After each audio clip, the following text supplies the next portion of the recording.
तो हेलो दोस्तों, आज की इस कहानी का नाम है संस्कार। ये क्या बहू, तुम बिना घूंघट के बाहर से चली आ रही हो?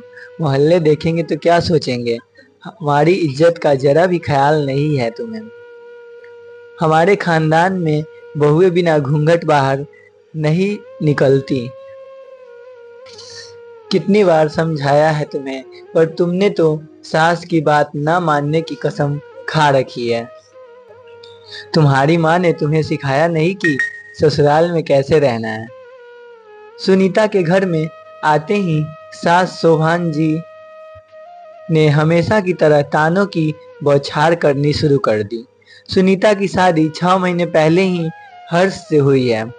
उसकी ससुराल में सास ससुर, एक छोटी ननद पूर्वी और उसके पति हर्ष ही थे। छोटा परिवार था।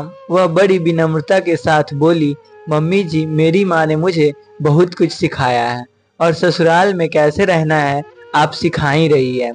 पर मुझे लगता है कि कुछ संस्कार आपको अपने बेटे को भी देना चाहिए थे कि दामाद होकर ससुराल में किसी के यहाँ बिन बुलाए न पहुँच जाए।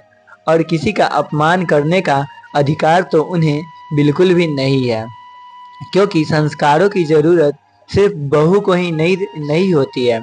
तो दोस्तों, स्टोरी बनाने में थोड़ा मिस्टेक हो गया है, तो चलिए फिर से स्टार्ट करते हैं। ये क्या बहू, तुम बिना घूंघट के बाहर से चली आ रही हो? मोहल्ले वाले देखेंगे तो क्या सोचेंगे? हमारी इज्जत का जरा भी ख्याल नहीं है तुम्हें। हमारे खानदान में बहुएं बिना घूंघट बाहर नहीं निकलती। कितनी बार समझाया है तुम्हें, पर तुमने तो सास की बात न मानने की कसम खा रखी है। तुम्हारी माँ ने तुम्हें सिखाया नहीं कि ससुराल में कैसे रहना है। सुनीता घर में आते ही सास शोभाना जी ने हमेशा की तरह तानों की बौछार करनी शुरू कर दी। सुनीता की शादी की 6 महीने पहले ही हर्ष से हुई है।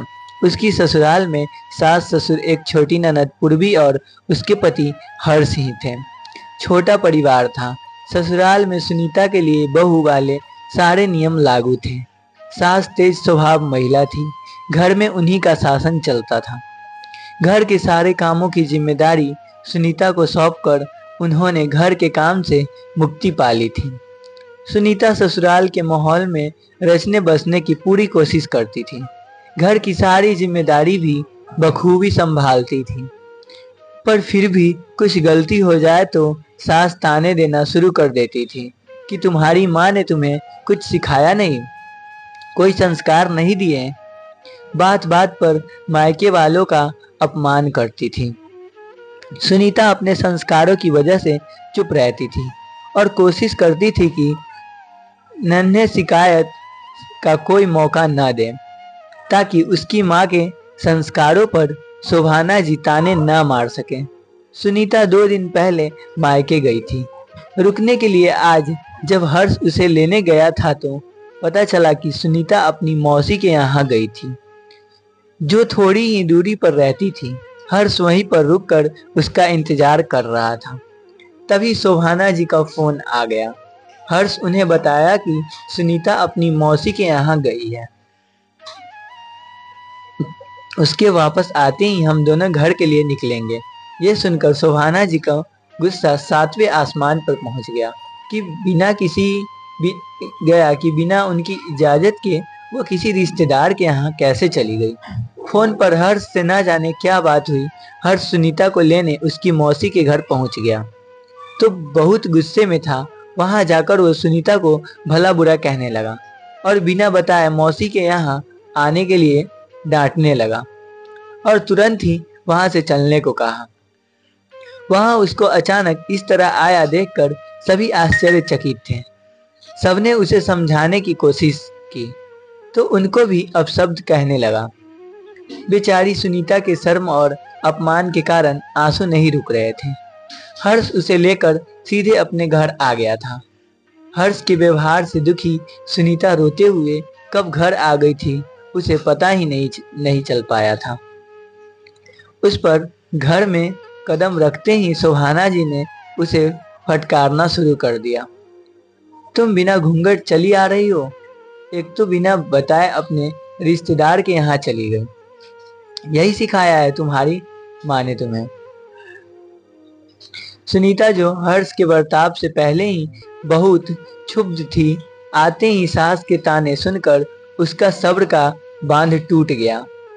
वह बड़ी विनम्रता के साथ बोली, मम्मी जी, मेरी माँ ने मुझे बहुत कुछ सिखाया है और ससुराल में कैसे रहना है आप सिखा ही रही हैं। पर मुझे लगता है कि कुछ संस्कार आपको अपने बेटे को भी देने चाहिए थे कि दामाद होकर ससुराल में किसी के यहाँ बिन बुलाए ना पहुँच जाए और किसी का अपमान करने का अधिकार तो उन्हें बिल्कुल भी नहीं है, क्योंकि संस्कारों की जरूरत सिर्फ बहू को ही नहीं होती है। हर्ष ने सुनीता से कहा, तुम माँ से बदतमीजी कर रही हो। सुनीता, मैं माँ से बदतमीजी नहीं कर रही हूँ, बल्कि उन्हें बता रही हूँ कि जिन संस्कारों की उम्मीद वे अपनी बहू से करती है, उनके बेटे भी होने चाहिए। बहू को कैसे रहना चाहिए ये बात तो मम्मी जी हमेशा बताती है, पर दामाद को ससुराल में कैसा व्यवहार करना चाहिए ये बात शायद आपको बताना भूल गई है। सुनीता से ऐसे जवाब की दोनों को उम्मीद न थी। उसका जवाब सुनकर उसका क्रोध देख दोनों ने शांत रहना ही उचित समझा। शोभाना जी ऐसा दोबारा न होने का आश्वासन दे अपने कमरे में चली गई। तो दोस्तों, आज की कहानी आपको कैसी लगी कमेंट बॉक्स में जरूर बताना। चैनल पे नए हो तो चैनल को सब्सक्राइब करके वीडियो को लाइक करें और अपने दोस्तों के पास शेयर करें। मिलते हैं नेक्स्ट वीडियो में, तब तक के लिए बाय बाय।